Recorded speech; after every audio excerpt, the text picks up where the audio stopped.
최근 5년 사이 서울 강남과 수도권 일부 아파트 가격은 최고 4배 이상 오르는 기현상을 보였다.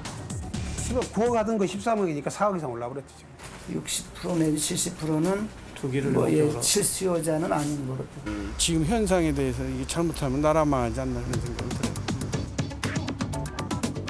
현재 한국의 부동산 시장은 얼마나 과열된 것일까? 선생님께서는요, 한국, 일본과 같은 거포가 KBS 스페셜은 경제 전문가 100여 명을 대상으로 여론조사를 실시했다.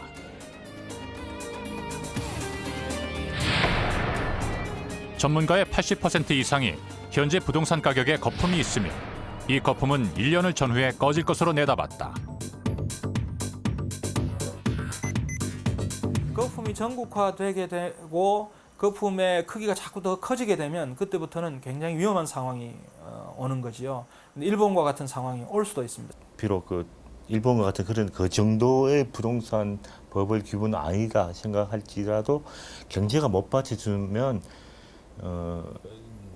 그 이상의 효과, 충격도 충분히 가질 수 있거든요. 부동산 문제가 잘못되면은 일본이 10년을 잃어버렸다면 우리는 15년, 20년을 잃어버릴 수 있을 만큼 나는 더 심각하다고 봅니다. 현재 전국의 아파트 가격 거품은 200조 원에 달하는 것으로 추정된다. 이대로 거품이 계속된다면 또 한 번 커다란 경제적 위기를 가져올 것이라는 우려의 목소리가 높다. 한국 사회를 뒤덮은 아파트 거품 200조. 어떻게 빼야 할 것인가?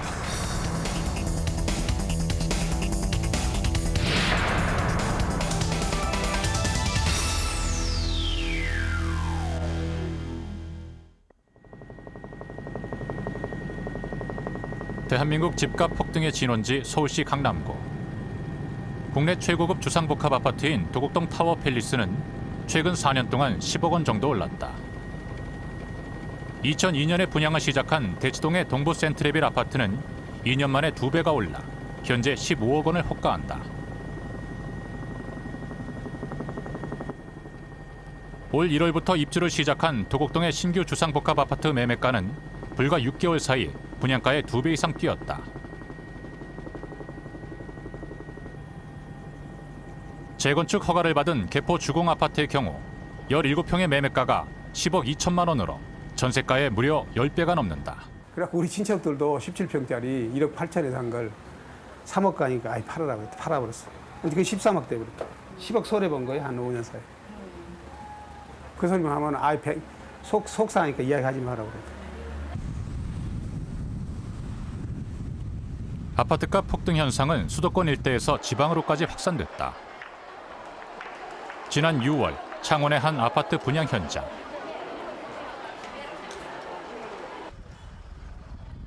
(100평형) 아파트의 평당 분양가는 1,000만 원대를 넘었다. 이는 지역에서 가장 높은 분양가였음에도 불구하고 청약 경쟁은 그 어느 때보다 치열했다. 지금 안 해주는데 중간에 새치기하고 돈 받고 안 사람들은 다 접수해주고 지금 그런 결과가 아니에요 지금. 청약 경쟁률은 무려 40대 1을 넘었고 청약은 단 이틀 만에 마감됐다. 청약자가 너무 많아 사상 처음으로 체육관을 빌려 추첨을 했을 만큼 그야말로 부동산 광풍을 실감케 하는 진풍경을 낳았다.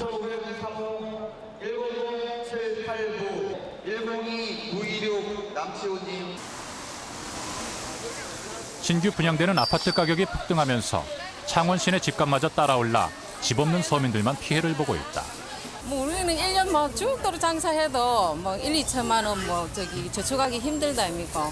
그럼 운 좋으면은 사람들이 팔면 근데 파니까 4천만 원, 5천만 원 남았다 하고 이러니까 실제로 우리 열심히 일하고 싶은 이런 생각은 없지.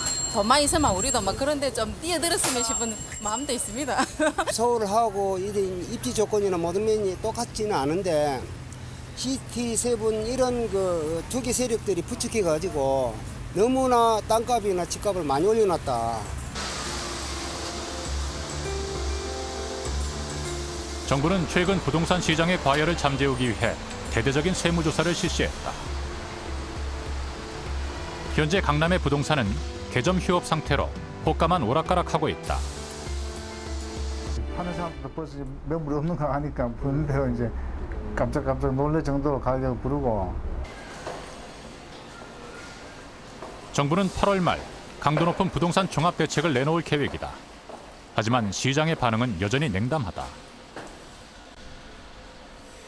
특별한 대책이 없고 여지까지 얘기했던 거 그걸 좀 손질해가지고 나오기 때문에 오히려 대책 나오면은 더 올라갈 거다라고 얘기하는 분들도 계세요.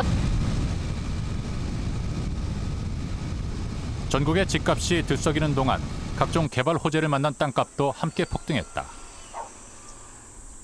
행정복합도시로 확정된 충남 연기군.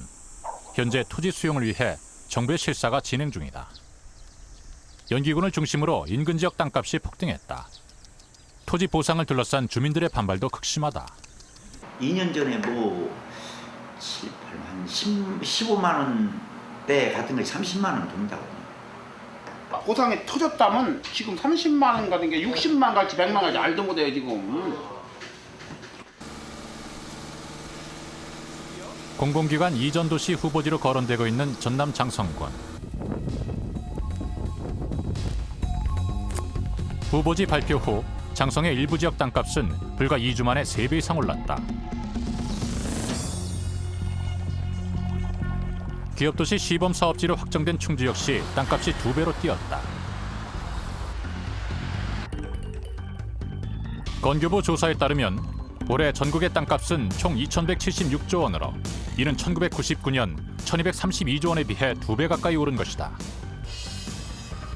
우리는 주거용 주택인데 주택 가격이 서울 중심부에서 강남에서 시작했다가 점점 전국적으로 확산되고 이게 점점 이제 지방으로 땅값 택지 개발 땅값으로 막 올라가고 있습니다. 주택 가격의 기반이 되는 땅값이 오르면서 아파트값 상승을 더욱 부추기고 있다. 이렇게 땅값과 집값이 동시다발적으로 급등하면서 전 국토에 부동산 폭풍이 불어닥친 것이다. 현재 우리나라의 과열된 부동산 시장에 대해 전문가들은 거품일 가능성이 높다는 경고를 하고 있다.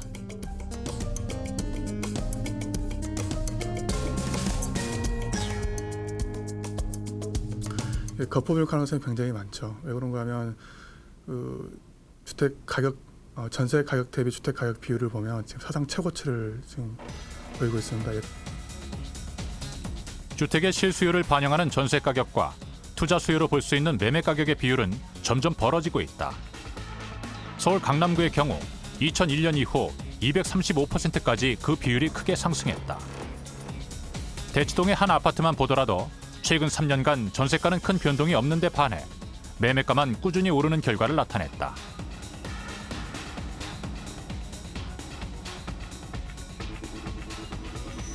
강남 같은 경우는 최근 230% 이상까지 증가를 했는데 그 수치라는 게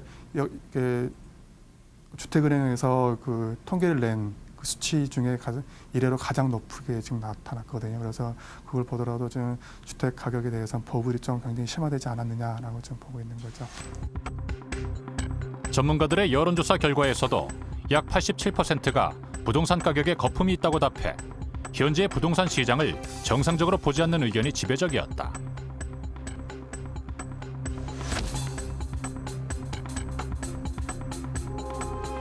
그렇다면 현재 아파트 가격의 거품 규모는 얼마나 될까? 물가 상승률을 대비해 1999년과 2005년의 동일 규모의 아파트 시가 총액을 비교해 봤을 때 현재 총액은 약 200조 원이 더 부풀려진 것으로 나타났다. 거품은 팽창하다가 터지게 되어 있습니다. 전 세계적으로 이 부동산 거품이 형성되고 그것이 터져서 금융위기에 빠지고 경기 침체에 빠졌던 나라가 굉장히 많습니다.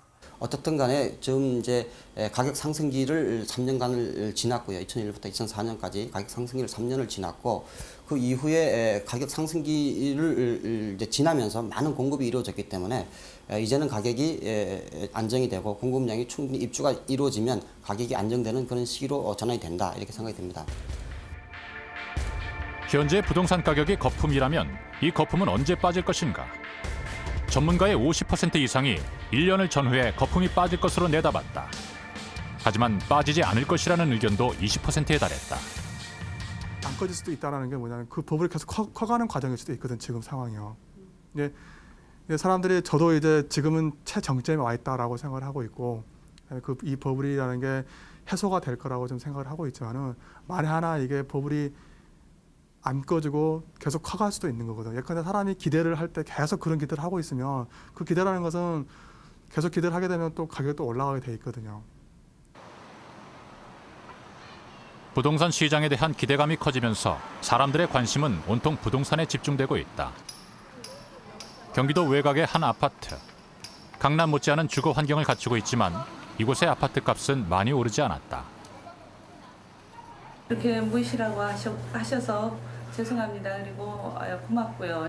들어올 생각도 안 하는 거예요. 값이 올라줘야지 외부 사람들이 삶의 개념 플러스 투기 개념으로도 이렇게 와주는데 집값이 안 오르니까 여기 분양가가 일부 지역의 아파트 가격만 폭등하고 있는 것에 대해 이곳 주민들은 답답한 심정이다.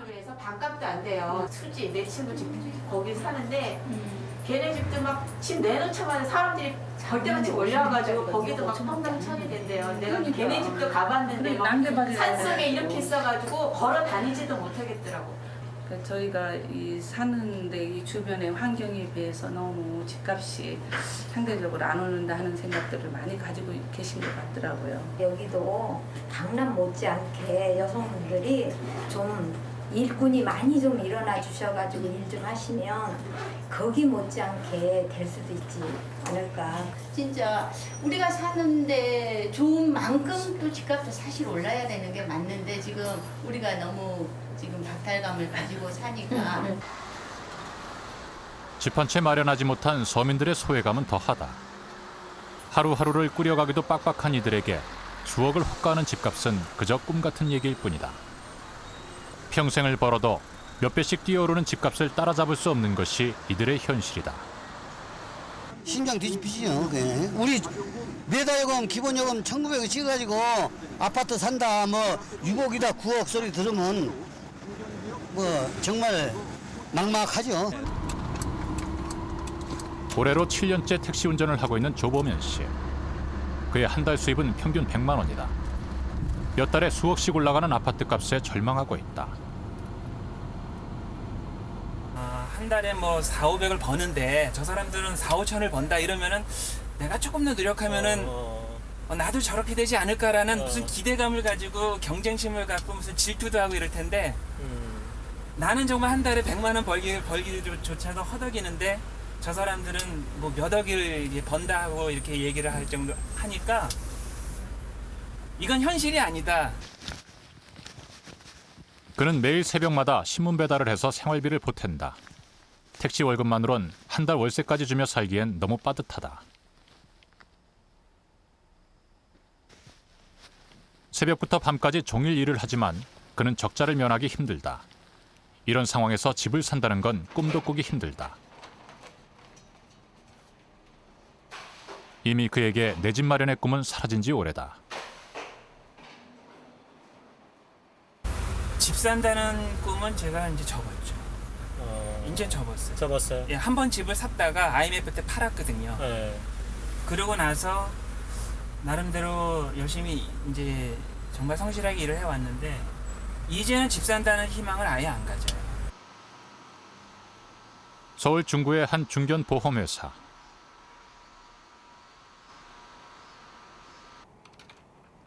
올해로 회사 생활 10년 차인 안병현 씨는 두 딸을 둔 네 식구의 가장이다. 3년 전 지방에서 서울로 올라와 지금은 전세 아파트를 얻어 살고 있다.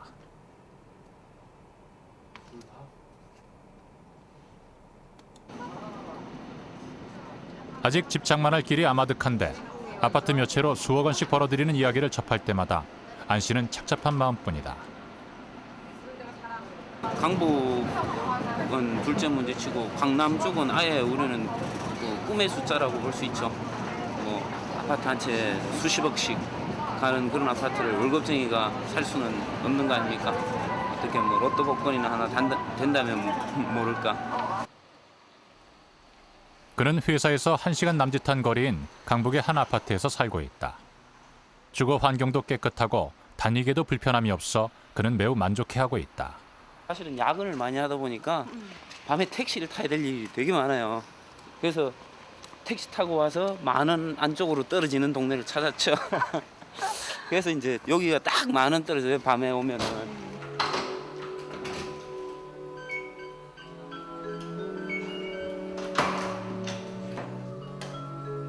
방 2개와 거실, 부엌과 욕실이 있는 35평 전세 아파트. 이 정도면 갓 태어난 아기를 포함해 4식구가 살기에 부족할 것이 없는 집이다. 그러나 안 씨는 요즘 집을 옮길 생각을 하고 있다. 내년이면 큰아이가 학교에 들어가는데 더 늦기 전에 집을 사야겠다는 생각이 들어서다.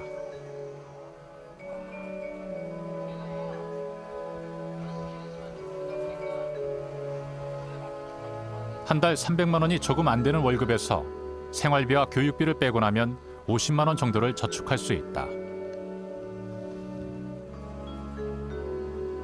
이 돈을 모아서 언제 집을 살 수 있을지 안 씨는 답답한 심정이다.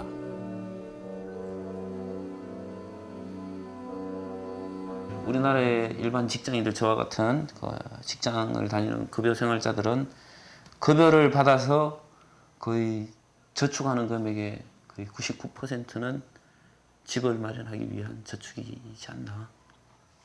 너무 부담스럽습니다, 사실. 집을 마련한다는 것 자체가. 한 조사에 의하면 도시근로자의 월 평균 흑자액 63만 원을 모두 저축한다고 해도 잠실의 한 아파트를 장만하는데 160년, 타워 팰리스를 구입하는데 218년이 걸리는 것으로 나타났다. 부동산 거품으로 인해 일부 계층이 부를 독식하는 사회적 양극화 현상은 더욱 심화되고 있다. 소수의 자산만이 계속 부풀려지는 이러한 불평등 구조는 부동산 시장을 더욱 과열시키는 요인이 되고 있다. 실제로 아파트값 폭등 이후 자산 가치의 변화는 매우 심각한 수준으로 나타났다. 서울 강남의 타워 팰리스를 팔면 강북구의 아파트 전체를 사고도 남을 정도다. 소득의 그 불균형 정도를 얘기하는 상위 10% 대비 하위 10%인 10분의 계에서 보면 분배를 다분히 강조했던 현 정부 들어와서도 집권 초기에 13배에서 지금은 19배 정도로 오히려 늘어난 상태거든요. 이 가장 큰 주범이 뭐냐 하면 특정 지역에 소위 있는 계층을 중심으로 해서 자산 부분에 거품을 발생시킨 이 측면이 강하지 않느냐 생각합니다. 가장 큰 요인이라 생각합니다. 한쪽에서는 이 부동산 불로소득을 얻어서 가만히 앉아서 자꾸 부자가 되고, 한쪽에서는 이 상대적으로 자꾸 이 가난해질 뿐만 아니라 여러 가지 이제 그것이 미치는 경제적인 파급 효과 때문에 실제로 경제 생활을 유지하기가 곤란해지는, 그러니까 자산의 양극화, 또 그것이 영향을 미쳐서 소득의 양극화까지 유발하는 그런 상황이 오게 됩니다. 이렇게 되면 그 사회의 근본이 흔들리게 됩니다. 양극화로 인한 빈부격차가 극에 달하고 사회계층 간의 충돌이 일어나기 시작하면 이는 결국 경제산업 전반을 악화시키는 결과를 가져올 것이다.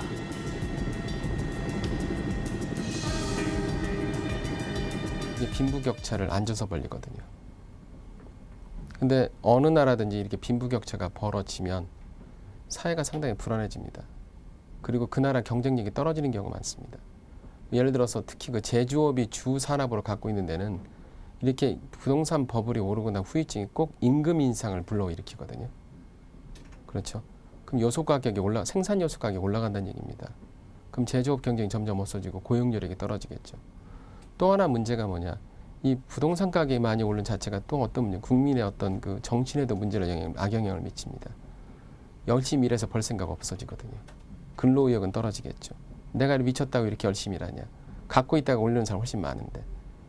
그렇다면 어떤 일이 벌어지느냐? 사람들이 사행심으로 흐르게 되고 건전한 무슨 그 근로 의욕 같은 것도 떨어지게 되고 그게 다 국가 경쟁력입니다.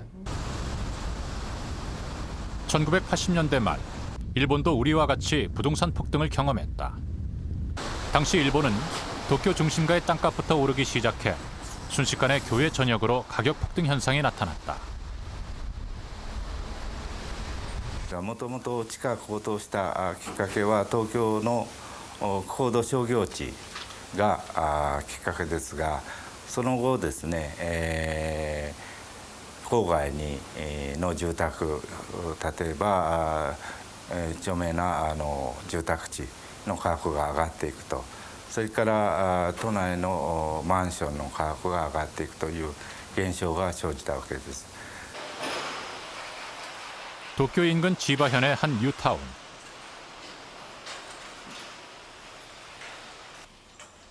이곳은 90년대 초 분양 당시 한 달 만에 가격이 폭락해 집을 샀던 사람 대부분이 파산 직전의 위기를 맞았다.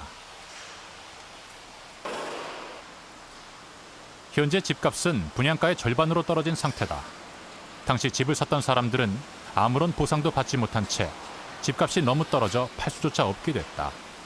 それは今だって悔しいですよね。7000万で買ったのが何よりも一挙にね、1ヶ月足らずの間に値下げされたわけだから、だから当初入った人だってみんな頭にきてるんですよ。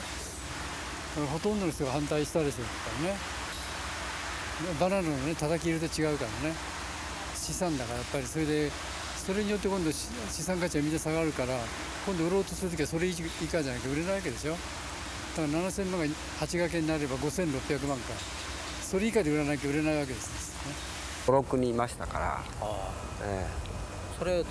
부동산 폭락으로 파산을 선고받은 스즈키 씨. 한때 이 자리에서 양장점이 딸린 고급 주택에 살던 그는 1990년 건물을 팔고 은행 대출까지 받아 아파트에 투자했다. 그러나 투자한 부동산의 가격은 계속 떨어졌고 결국 그는 재산 전부를 잃었다. 借りろという圧力が強くてね。で結局借りることになってしまったわけなんですが、その結果が今みたいな破産というね大変悲惨な状況になったわけですから、それこそエレベーターに上がってまた突き落とされたっていうようなそんなイメージですよね。 아직도 우리 돈 30억 원의 은행 빚을 갚지 못한 스즈키 씨. 그는 현재 친구네 집에서 청소를 해주며 방 한 칸을 얻어 살고 있다.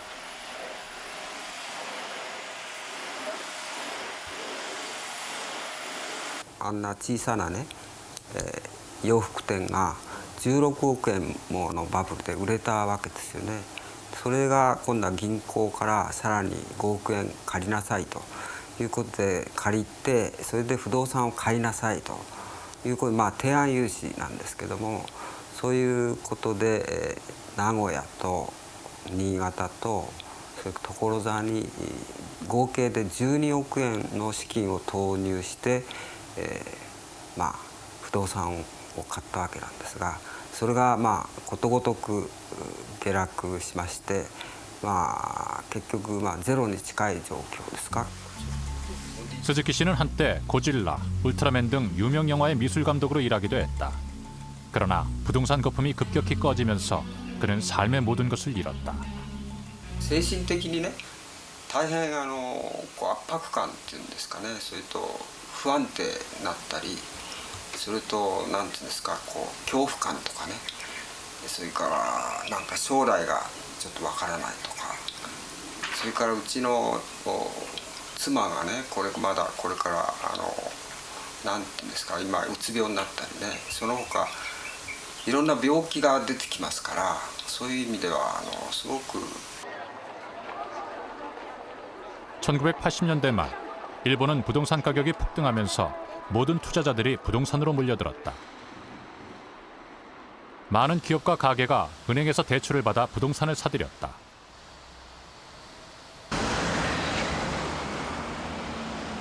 그러나 결국 거품이 붕괴되면서 금융기관들은 도산의 위험에 직면했다. 사람들은 자신의 예금을 인출하기 위해 은행으로 몰려들었고 거품의 붕괴는 더욱 가속화됐다.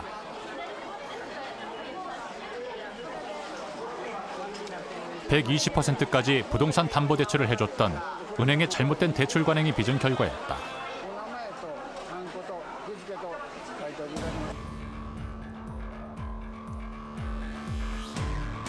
부동산 거품 현상이 심화되자 일본의 정책 당국은 금리 인상 정책을 폈고 그 결과 은행 대출을 갚지 못한 기업과 가게들이 줄줄이 파산했다.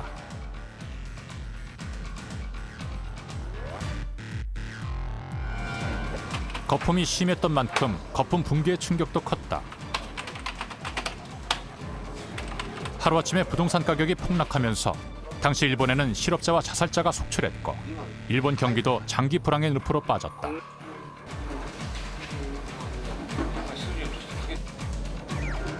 무분별하게 대출을 남발했던 은행도 도산의 위기를 겪었다.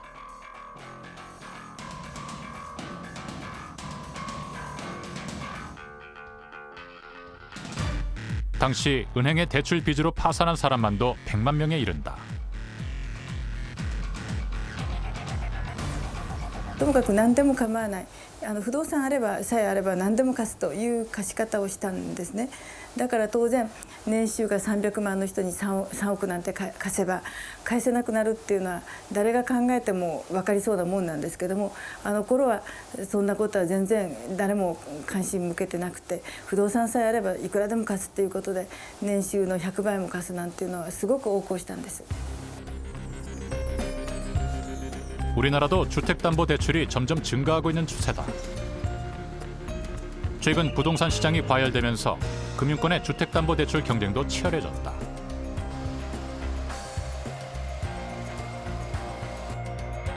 제2, 제3 금융권까지 가세해 일반인들은 대출을 받기가 더 쉬워졌다. 주택 소유자라면 주택 시세의 80% 이상까지도 어렵지 않게 대출받을 수 있다. 2001년 말 85조에 불과했던 주택담보대출은 현재 180조까지 2배 이상 증가했다.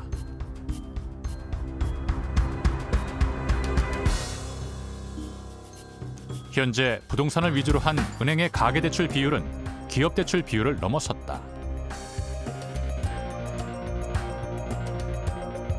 올 6월 말 현재 예금은행의 총대출은 지금 572조 원입니다. 그중에 가계대출 잔액이 290조 원이고 기업대출 잔액이 267조입니다. 즉 가계대출이 총대출에서 차지하는 비중이 51%로서 기업대출보다 높은 게 사실입니다.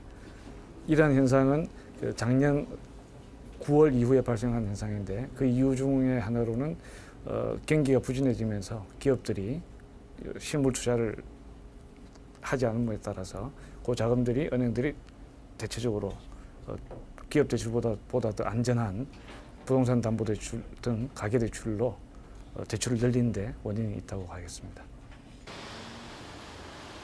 80년대 말 일본과 현재 우리의 상황에 일정 부분 유사한 점이 있다. 거품 붕괴 시기였던 1980년대 말 일본의 주택 보급률은 111%에 달했다. 우리나라도 이미 100%를 넘어섰다. 서울 강남의 아파트값이 큰 폭으로 오른 것처럼 80년대 중반 도쿄 중심부의 집가 상승률도 70% 이상으로 매우 높았다. 최근 우리나라가 은행에서의 가계대출 비율이 점점 증가하고 있는 것과 마찬가지로 당시 일본에서도 통화량이 많을수록 민간 대출의 비율이 함께 높았다.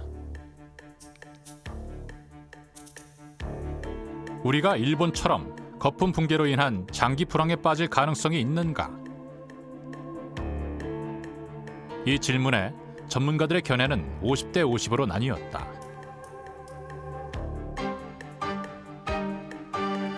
일본의 기업들이 토지를 그동안 토지 신화를 믿고 무조건 사모으기만 했었습니다.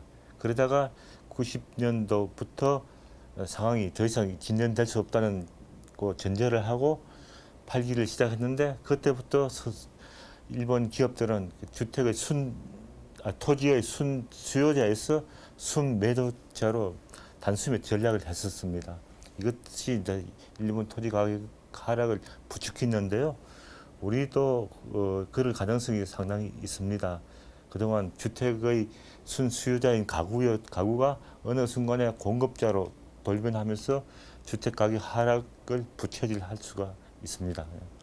전국적으로 정말 온 나라가 들썩들썩 해야만 그게 이제 보불이 되고 그러면서 꺼지면서 이제 그 자기 증폭적인 기대가 하락할 거라는 기대가 계속 생기면서 이제 버블이 꺼지면서 경제에 큰 타격을 줄 건데 아직 우리나라는 국지적인 면을 보여주고 있기 때문에 그게 일본처럼 갈 가능성은 저는 좀 낮다라고 저는 생각을 하고 있습니다. 만약 우리나라가 일본처럼 부동산 거품이 붕괴하게 된다면 어떤 결과를 맞게 될까?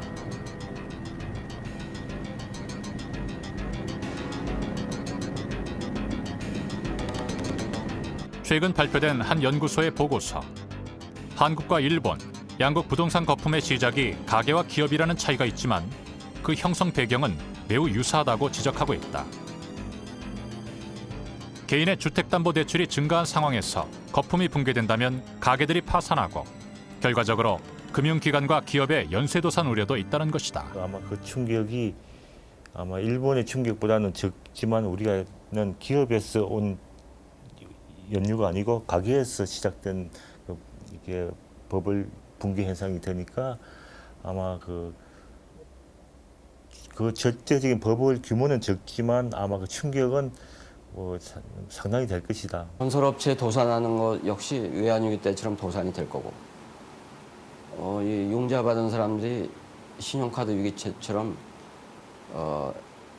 소비를 줄이고 빚 갚느라고 이렇게 되면은 외환위기와 신용카드 위기가 합친 정도로 적어도 민간 소비는 와 건설 투자는 굉장히 나빠지지 않겠느냐.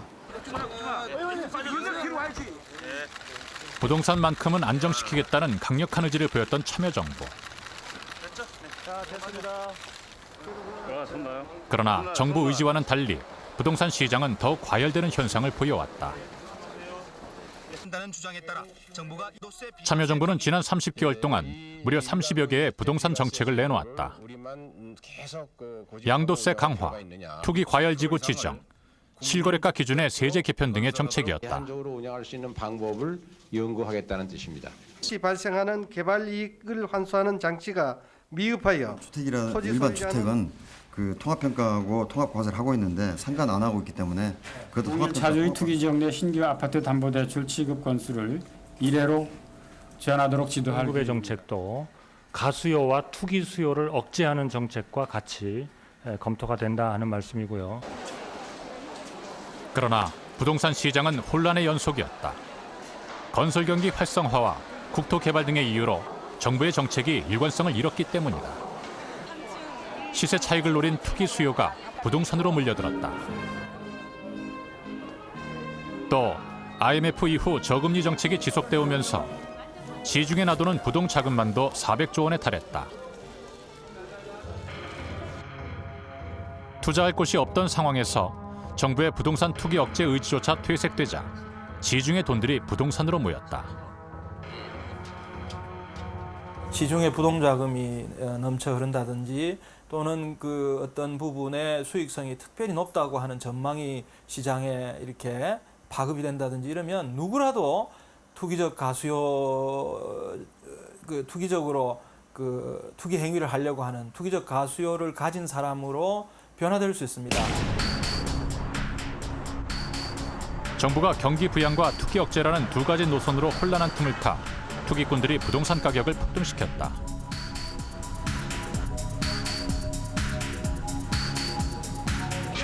국세청 조사에 따르면 우리나라의 3주택 이상 보유자가 75만 3천 채의 집을 가지고 있는 것으로 밝혀졌다.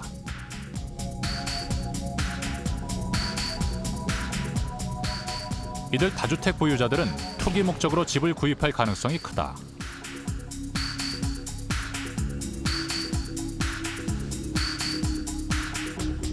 국세청에서는 지난 7월 6일부터 4주택 이상 보유자 212명을 대상으로 집중적인 세무조사를 시작했다.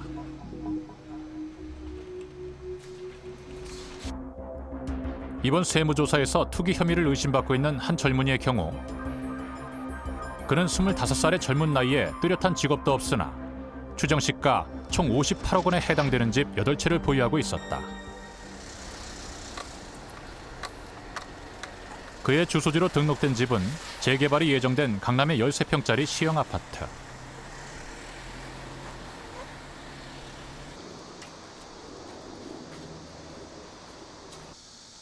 당사자를 만나기 위해 국세청 직원들이 직접 주소지로 찾아가 봤지만 주소지에는 다른 사람이 거주하는 것으로 확인됐다.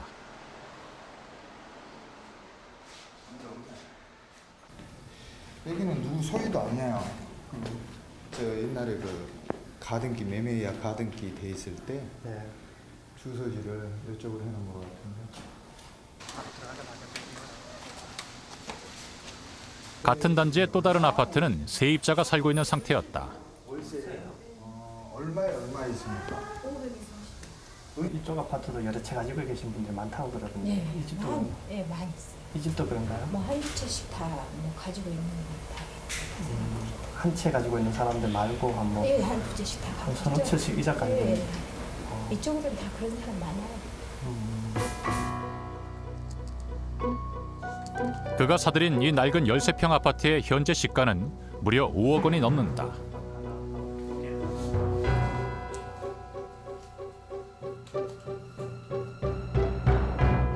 이는 전세가의 10배가 넘는 금액이다. 지금 6평도 뭐 5억 2천. 그렇다고 나도 놀랬어요. 나도. 그건 말이나 어디다 할 수나 있어요? 있을 수 없는 일이지. 어떻게 여기 5억이라는 억자가 그렇게 여기서는 보통으로 나오는데 그게 말이 쉽지. 여기 함부로 나와요? 그렇다면 그는 어떻게 아파트를 8채나 구입할 수 있었을까? 2001년 1억 6천여만 원을 융자받아 2억 2천만 원짜리 13평 아파트를 구입하고 같은 해 11월 시가보다 더 많은 금액을 융자받아 같은 평수의 아파트를 또 한 채 구입했다. 한 달 후 역시 시가보다 더 많은 액수를 융자받아 13평 아파트 한 채를 또 늘렸다. 이런 식으로 융자를 받아 2002년에서 2004년까지 그는 총 9채의 아파트를 구입했고 이 중 한 채만을 처분했다.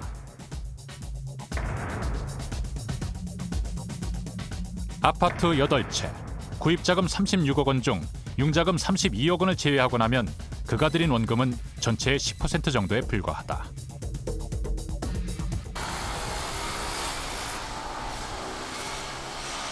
어떻게 25살의 젊은이 혼자 이렇게 많은 금액을 대출받을 수 있었을까? 근데 이 사람은 지금 구체청에 임대소득으로 한 것이 700만 원 정도인가밖에 안 되거든요. 주택 임대소득은 1년에 한 600만 원 정도 그게 신고를 안 어디에 한단 말이에요. 세원 신고한 건가요? 예, 구체청에서 받은 사람. 그건 가서 신고했겠죠. 그러니까 이 정상적으로 신고하는 사람이 임대 얼마나 수입으로 있겠어요? 이 임대 수입으로는 도저히 그 뭐라고 해야 되나 이자분도 갚기는 힘든 상황 아닙니까? 그런데 어떻게 대출이 됐나 하는 게 되게 궁금한 점이죠. 그래서 그거는 아마 어느 정도 공주 안에 들어왔으리라고 보여져요. 그래서 지금 여기서 그것까지 이제 더 이상 진전이 되면 안 될 것 같아요. 미안합니다. 결국 그는 아파트를 처음 구입한 지 3년 만에 27억 원에 가까운 시세 차익을 얻은 것으로 추정된다. 이번 세무조사 결과 이런 식으로 아파트를 대량 사들여 차익을 남기는 투기 행태가 여러 곳에서 드러났다. 한 건설업자의 경우 부인과 자녀 명의로 기업 자금을 탈루해 아파트 총 13채를 구입하고 52억 원의 시세 차익을 남겼다.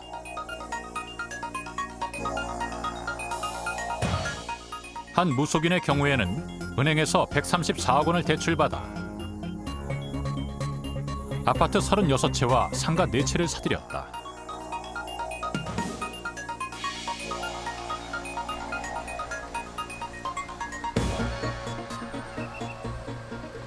이렇게 시세 차익을 노리고 수십 채의 집을 구입하는 다주택 보유자들이 계속해서 특정 지역의 아파트 값을 더욱 높여왔던 것이다. 현재 아파트 가격이 일부 지역에서 급등 현상을 보였던 원인에는 물론 여러 가지가 있을 것입니다만 저희가 보기에는 투기적 가수요들이 일부 지역에 이렇게 아파트를 매집함으로써 일어난 것 현상이 가장 큰 원인이다 이렇게 보고 있습니다.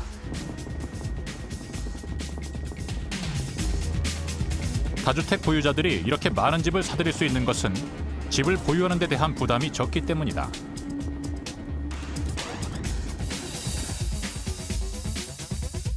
(1,800만 원짜리) 승용차 한 대의 1년 보유세가 57만 원인데 반해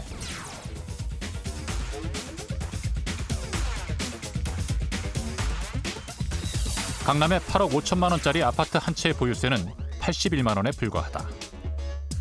우리나라는 부동산 보유세가 선진국에 비해서 10분의 1이라고들 얘기하는데 과표가 낮기 때문에 실제는 15분의 1 정도 돼요. 그러니까 세율이 낮으니까 부동산 관련 부동산을 많이 가진 사람이 굉장히 다른 나라에 비해서 세금을 적게 내고 유리하다. 그러다 보니까 돈 있는 사람들이 부동산을 많이 갖게 되는.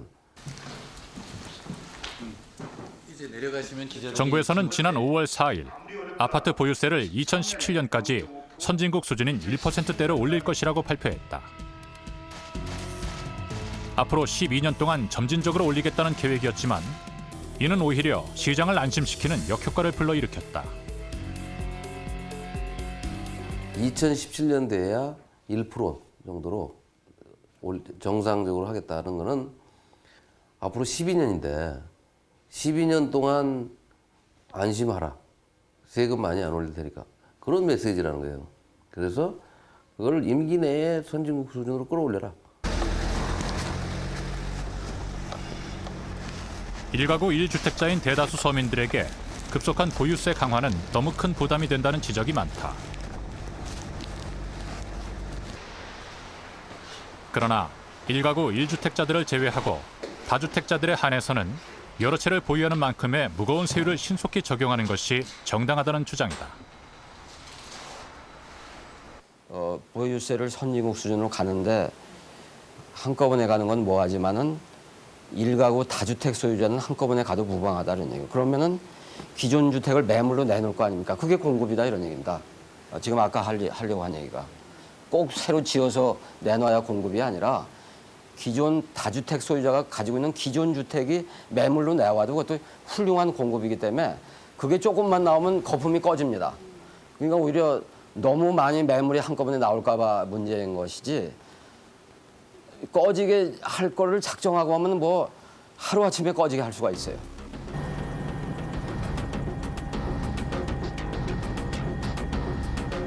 분양가 자율화 이후 지나치게 부풀려진 분양가 거품도 아파트 값을 폭등시키는 중요한 원인이다.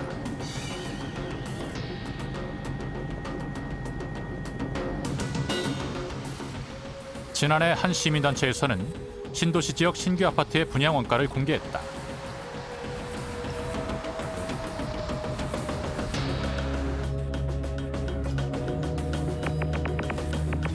택지비 158만 원, 건축비 240만 원, 광고비 등을 포함한 한 아파트의 평당 분양 원가는 438만 원이다.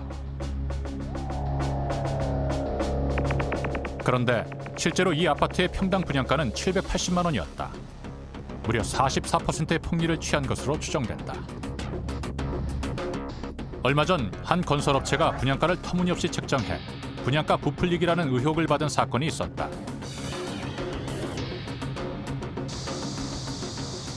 건설 현장에서는 턱파기 작업이 진행되고 있었다. 이 회사는 최근 여론의 비판이 일자 100평형 모델의 평당 분양가를 500만 원 줄였다. 집값 5억 원이 고무줄처럼 단숨에 올라갔다 내려간 셈이다. 최근 고무줄 분양가 논란이 일자 이 건설업체는 이번 동시분양 참가를 포기했다. 하지만 99년 분양가 자율화 조치 이후 분양가를 규제할 수 있는 어떤 방법도 없다고 한다. 평당 3,478만 원이라는 분양가를 책정한 근거는 무엇인가? 건설업체의 분양가 내역을 요청했지만 공개하기를 거부했다.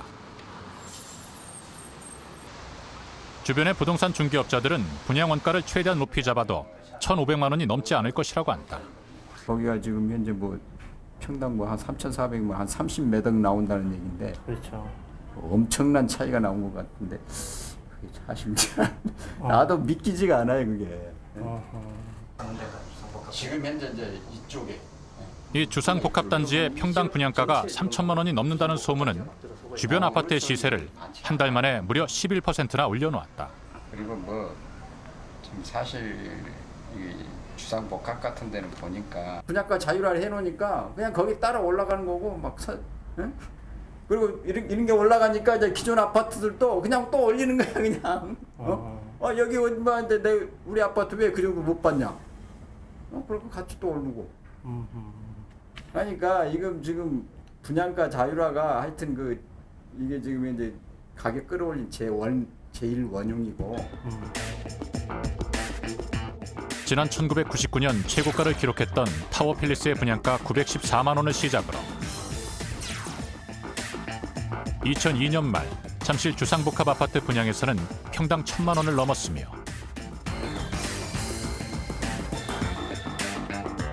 이후 천정부지로 치솟은 아파트 분양가는 올 7월 급기야 평당 3,400만 원까지 올랐다.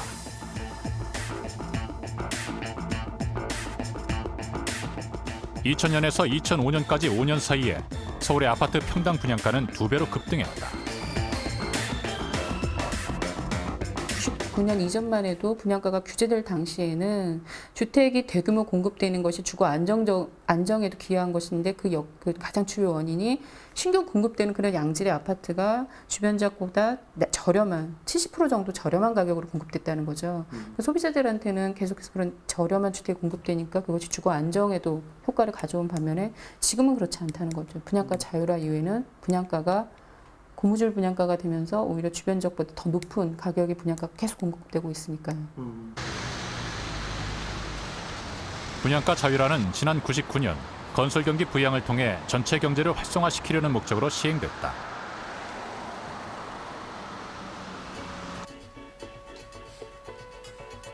(20년) 가까이 건설회사의 대표로 일했던 김양수 의원. 그는 분양가 자율화로 이득을 얻는 건설사는 몇몇 기업에 불과하다고 주장한다. 아파트 거품가가 너무 오르니까 갑자기 막 그 공급이 많아지고 인력난이 되고 하다 인건비 뛰죠, 자재비 뛰고 하니까 건전하게 진 사람들은 타격을 다 받았어요. 거꾸로. 그런 측면도 있어요. 그런데 그런 부분들은 다들 지금 부각이 안 됐고 오히려 그 몇 개 안 되는 기업들이 그 어떤 그 특혜적 그 분양가 자율화에 의한 그 거품 그게 너무 포커스를 맞췄다. 그래서 그런 어려 그 부당한 이득을 제거하는 지금 그런 시장으로 가자는 거지 업계를 다 뭐 같이 골병들이자는 건 아니죠. 김 의원은 분양 원가 공개를 통해 강남발 부동산 폭등 현상을 진정시킬 수 있다고 말한다. 미완성품이기 때문에 그 안에 내역이 도대체 뭐가 있는지 공개를 통해 가지고 그 소비자도 알 건 알아야 되고 또 이 업체 간의 어떤 원가가 공개됨으로가 업체 간의 경쟁이 됩니다. 그러면 가격이 이제 거품이 빠지는 거고요. 그 다음에 이 원가가 공개됨으로가 주변 시장 가격, 기존 완성주택의 시장, 그러니까 예를 들면 판교 때문에 그 강남 집값인데 강남 집값의 적정 가격이 어디냐 얼마냐는 거예요. 그게 이제 다 알아지겠죠. 그걸 다 잡을 수 있는 좋은 저는 매개라 보는 거죠. 이게. 그래서 원가 공개가 필요하다는 거고요. 강남 집값만은 잡겠다는 정부의 의지는 판교라는 신도시를 탄생시켰다. 그러나 강남 대체지 공급의 방안으로 제시된 판교는 현재 분양이 연기된 상태다. 판교의 예상 분양가가 1,500만 원을 헛가하면서 주변 지역 아파트값만 엄청나게 올라갔다.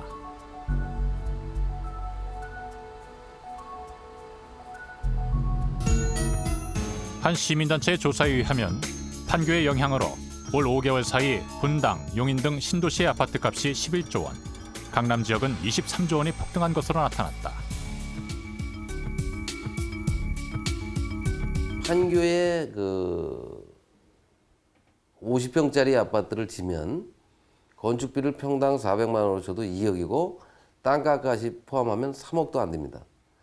3억도 안 되는 아파트가 팔려 나가기 시작하면 6개월 안에 10억, 12억짜리 아파트가 돼요.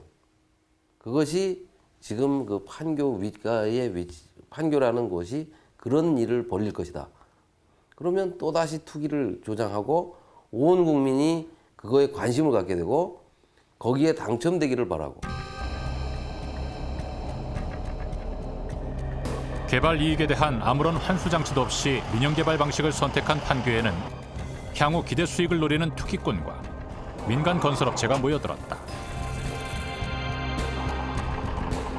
아직 지어지지도 않은 판교 아파트의 가치는 엄청나게 부풀어 올랐다.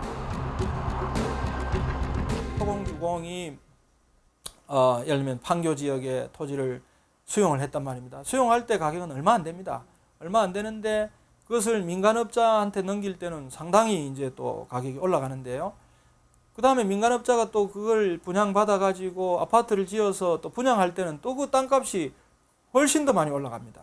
근데 그 과정에서 토공주공이야 공기업이니까 예를 들면 그걸 환수해서 공적 목적으로 쓴다라고 하면 되지만 그 토지를 분양받은 건설업자의 경우에는 가만히 앉아서 이 땅값 차액, 엄청난 땅값 차액을 누리게 됩니다.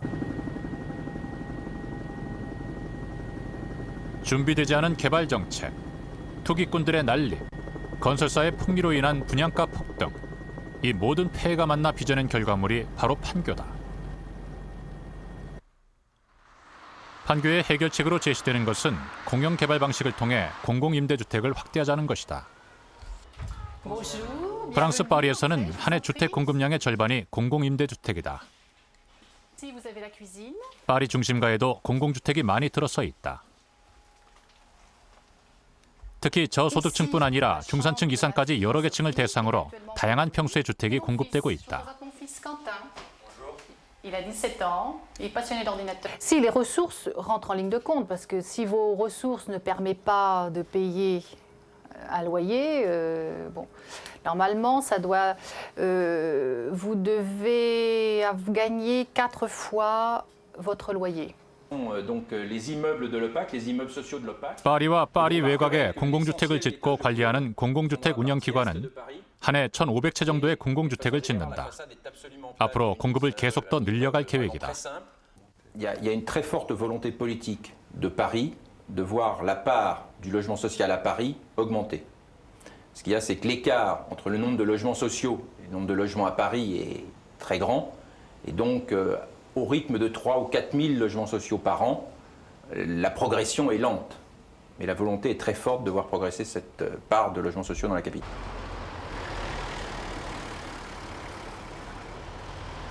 공공임대주택 정책의 가장 기본이 되는 전제는 주택은 공공재라는 인식이다.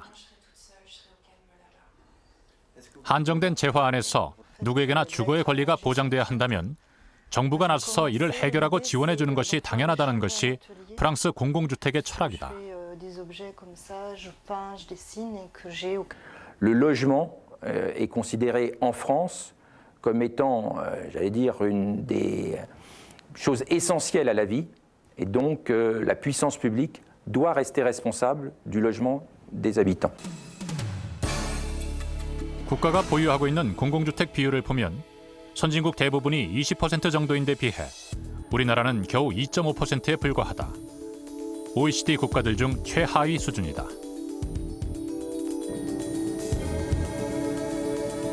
현재 우리나라 부동산은 투기꾼의 투기 이익과 건설사의 개발 이익 추구의 장으로 변질됐다. 제한된 토지 위에 지어지는 제한된 재화인 주택. 주택의 공공성에 대한 정확한 인식만이 주택 시장을 정상화하고 자본주의의 건전성을 확보하는 길이라는 목소리가 커지고 있다. 개발 이익이라는 건 자기가 노력해서 된 것이 아니기 때문에 따라서 개발 이익이 사익이 돼서 사유재산화되는 것은 이거는 사유재산제의 근간을 부정하는 게 된 겁니다. 그래서 따라서 개발 이익을 환수하는 거야말로 사유재산제를 존중하는 것이 되는 것이고 부동산이 없음으로 해서 직장도 얻지 못하고 경기는 계속 침체하고 예를 들면 제대로 된 어떤 주택도 누리지 못하고 이런 불안한 상태에서 후손들이 살아갈 가능성이 있다. 이 사회를 그렇게 만들어 갔어야 되겠느냐. 최근 몇 년간 한국 사회는 비정상적인 아파트 가격 폭등을 경험했다. 빈부 격차를 심화시키고 국가의 경쟁력을 떨어뜨리는 아파트 가격 거품. 이 악성 거품을 제때 빼주지 않는다면 한국 경제는 큰 위기를 맞게 될 수도 있다. 한국 사회를 뒤흔들고 있는 아파트 거품 200조. 부당 이익을 환수하기 위한 세제 개편, 주택 공급의 공공성 강화, 거래 투명성 확보를 통해 이 아파트 거품을 빼야 한다. 부동산에 대한 인식 전환과 정부의 결단이 절실히 요구되고 있다.